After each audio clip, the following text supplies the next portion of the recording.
ఈరోజు ఈ కార్యక్రమం చేయటానికి చల్లా నాగేశ్వరరావు గారు ముందుకు వచ్చారు. ఆయన ఎప్పటి నుంచో మా ఖమ్మంలో ఒక మీటింగ్ కావాలి అని చెప్పటం, ఈరోజు మీ అందరికీ మధ్యాహ్నం భోజనం సుభాష్ పాలేకర్ కృషిలో పండించిన బియ్యాలు, మైసూరు మల్లిగ, నారాయణ కామినితో వంటలున్నాయి. ఈ భోజనం, ఇలాంటి భోజనం ఇక్కడ ఉన్నవాళ్ళు ఎంతమంది తింటున్నారో రోజు నాకు తెలియదు, కానీ ఈ భోజనం తిన్నాక చాలా సౌకర్యంగా ఉంటుంది రేపు ఉదయం లేచేంత వరకు. ఇది ఈరోజు కార్యక్రమానికి చల్లా నాగేశ్వరరావు గారు ఈ బియ్యం అందించారు, ఎంతో సమయాన్ని కేటాయించారు ఈ కార్యక్రమం చేయటానికి. అలాగే లక్ష్మారెడ్డి గారు మాపిళ్ళే సాంబా బియ్యం అందించారు, అంజిరెడ్డి గారు నవారా బియ్యం అందించారు, శ్రీనాథ్ గారు కోదాడ నుంచి వచ్చారు. ఆయన కాలాబట్టు తీసుకొచ్చారు బియ్యం, నల్ల బియ్యం, కృష్ణవ్రీహి అంటారు. రామారావు గారు కూరగాయలు అందించారు. మీకు ప్రతి వస్తువు ఇలా పండించిన వాటితోనే మీకు భోజనం పెడుతున్నారు. వాళ్ళందరికీ ఒకసారి జేజేలు.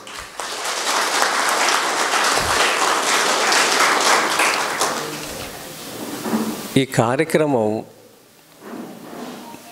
సుభాష్ పాలేకర్ గారిది 2017 చిన్నజీయర్ స్వామి కార్యక్రమం చేసిన తర్వాత ఆశ్రమంలో మళ్ళీ మంచి కార్యక్రమం చేయాలని 2019లో తలపెట్టిన కార్యక్రమం ఇది. 2019 అప్పుడు శ్రీ రామచంద్ర మిషన్ వాళ్ళు ఈ కార్యక్రమం చేసుకుంటాకి ఇస్తాము అన్నారు.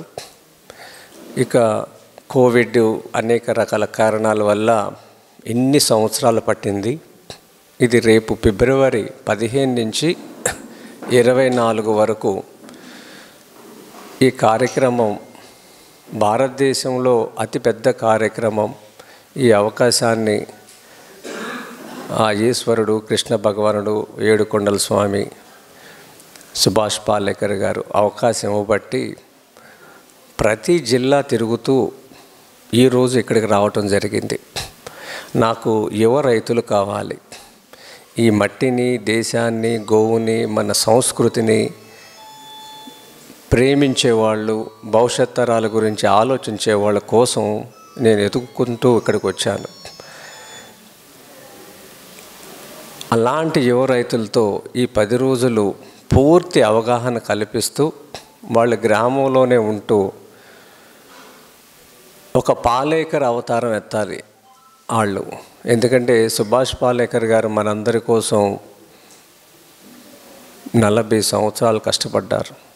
ఒక మనిషి దారి తప్పామని, వ్యవసాయం దారి తప్పితే మానవ మనుగడ, జీవ వైవిధ్యం మనుగడ అన్నీ గతి తప్పుతాయని ఒకే ఒక మనిషి మనందరి కోసం 40 సంవత్సరాలు కష్టపడ్డాడు. మీరు ఎవరికైనా 4 రోజులు సమయం ఇచ్చారా? మీ సొంత పనులన్నీ మానేసి 4 రోజులు ఎవరికైనా సమాజానికి సమయం ఇచ్చారా? చెప్పండి. ఉన్నారా ఎవరైనా ఇక్కడ? చేతులు ఎత్తండి. ఒక ఆయన చేతులు ఎత్తారు, ఆయనకి పాదాభివందనం.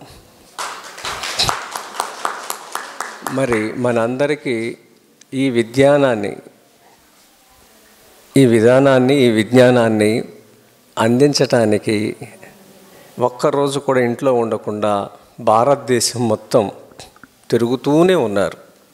సుమారుగా అప్పుడు 80 సంవత్సరాలు వచ్చేసినాయి. ఇంకా పని చేయలేరు కదా. ఇది ఆఖరి ప్రోగ్రాం. మళ్ళీ భారతదేశానికి, మన వ్యవసాయ విధానానికి, మన గోవుకి, ముఖ్యంగా నందులకు ప్రాణం పోయటం, ఊపిరి నిలపటం అనేది ఈ పెద్ద మీటింగు. దీనికోసం మీరు ఈ 10 రోజులు అక్కడ రావటానికి సన్నాహ కార్యక్రమం కింద ప్రతి జిల్లా తిరిగి నేను కొంతమందిని ఏరుకుంటున్నాను. చాలా విషయాలు మీతో నేను పంచుకుంటాను ఇప్పుడు. ఇది 70 సంవత్సరాల క్రితం జరిగిన విధ్వంసం. ఒక రోజుతో జరిగింది కాదు. ఆయన 40 సంవత్సరాల నుంచి అర్థం చేసుకుని మనలందరినీ చైతన్యవంతపరుస్తున్నారు. 40 లక్షల మందికి ఆయన ఈ విషయాన్ని చేరవేశారు. పాలేకర్ గారు ఇన్ని సంవత్సరాల్లో 40 లక్షల మందికి చేరవేశారు. ఇది దేశ జనాభాతో చూస్తే 1% కూడా లేదు. కానీ ఒక మనిషి 40 లక్షల మంది చేశారు అంటే ఎంత పని చేయాలి మనం చెప్పండి. ఈ భూమి మీద మనకన్నా ముందు మన నాన్న ఉన్నాడు, నాన్నకన్నా ముందు వాళ్ళ నాన్న, వాళ్ళ నాన్నకన్నా ముందు ఇంకొక నాన్న. ఆయన పేరు మీకు తెలుసా? మీ తాతగారు వాళ్ళ నాన్న పేరు తెలుసా? తెలియదు. ఎంతమందిని చూసింది ఈ భూమి. మన తర్వాత ఎంతమంది వస్తారు, మన తరాల వాళ్ళు, వాళ్ళకి ఏం మిగిల్చి మనం వెళ్తున్నాం? అది నేను అడిగే ప్రశ్న మిమ్మల్ని. వాళ్ళకి ఏమి అప్పచెప్పి మనం వెళుతున్నాం? బ్యాంక్ బ్యాలెన్సులు పెద్దగా పనికిరావు. బ్యాంక్ బ్యాలెన్సులు కొంతవరకే. మనం అందరం డబ్బుంటే అన్నీ వస్తాయి అనుకుంటున్నాం, డబ్బుంటే అన్నీ రావు. కొంతవరకే డబ్బు. 3 పూట్ల ఏం తింటున్నాం? పిల్లలకి ఏమి ఇస్తున్నాం? ఇది మిమ్మల్ని వెంటాడుతూనే ఉండాలి. ఈ ప్రశ్న వెంటాడుతూనే ఉండాలి. ఎప్పటికీ చాలా కోల్పోయాం.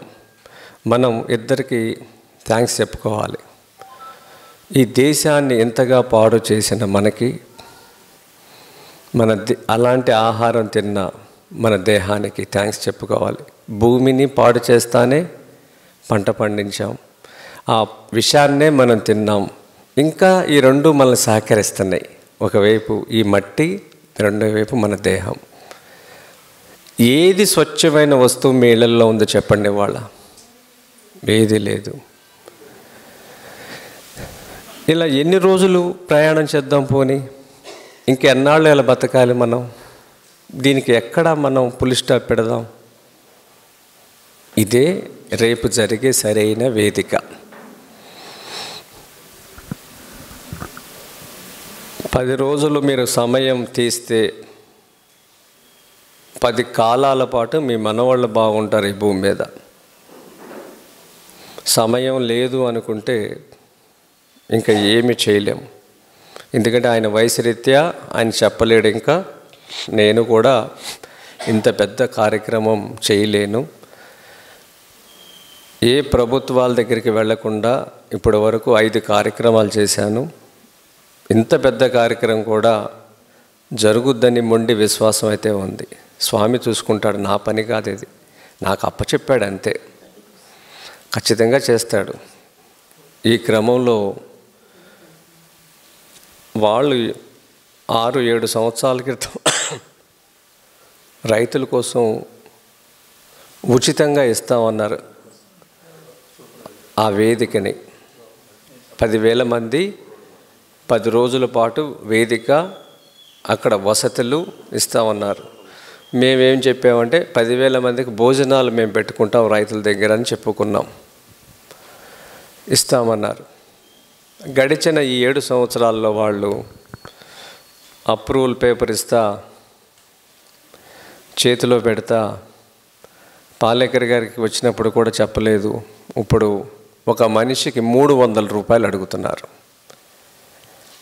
అంటే ఇది ఒక్కసారిగా 10,000 మంది ఇంటూ 300 అంటే 3 కోట్ల రూపాయలు అయిపోయింది.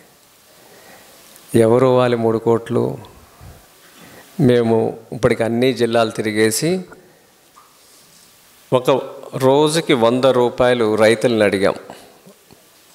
రోజుకి 3 పూట్ల భోజనం, 1 పూట అల్పాహారం, 2 పూట్ల భోజనానికి 100 రూపాయలు చెయ్యొచ్చు అనేది నాకు నమ్మకం ఉంది. ఎందుకంటే గతంలో చేశాను కాబట్టి. కానీ ఇప్పుడు ఇది 300 అడుగుచేసరికి 100 రూపాయలు చొప్పున చాలామంది కట్టారు.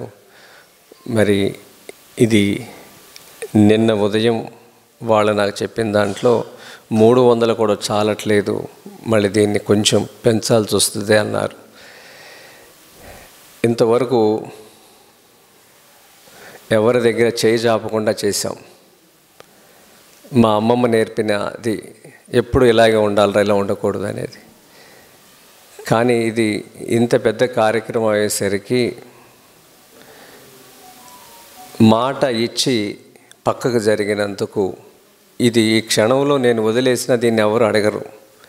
కానీ ఏమైపోతారు, మన పిల్లలు ఏమైపోతారు, వాళ్ళ పిల్లలు ఏమైపోతారు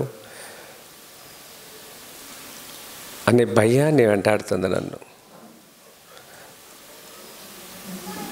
మొట్టమొదటిసారిగా నా మిత్రులు నరసింహారెడ్డి గారు ఇందూరు తిరుమలలో ఉంటారు.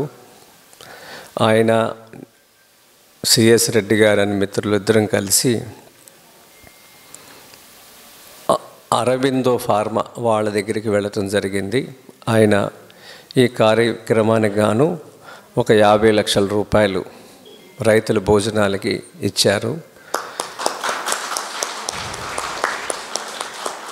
ఒకరోజు భోజనానికి 30 లక్షలు ఖర్చు అవుతుంది. 10,000 మందికి 3 పూట్ల భోజనానికి 30 లక్షలు ఖర్చు అవుతుంది. దానికి గాను ఆయన ఒక 50 లక్షలు ఇచ్చారు. కానీ ఇంకా చెయ్యాల్సింది చాలా ఉంది. రైతుల ద్వారా 100 రూపాయల చొప్పున తీసుకుంటే 10,000 మందికి 1 కోటి రూపాయలు వస్తుంది. ఇంకా 1.5 కోటి. ఇంకా యాక్టివిస్టులు వాళ్ళందరికీ టిక్కెట్లు తీయాలి. విత్తనం మీద పనిచేసేవాళ్ళు భారతదేశంలో వాళ్ళందరినీ పిలుస్తున్నాం.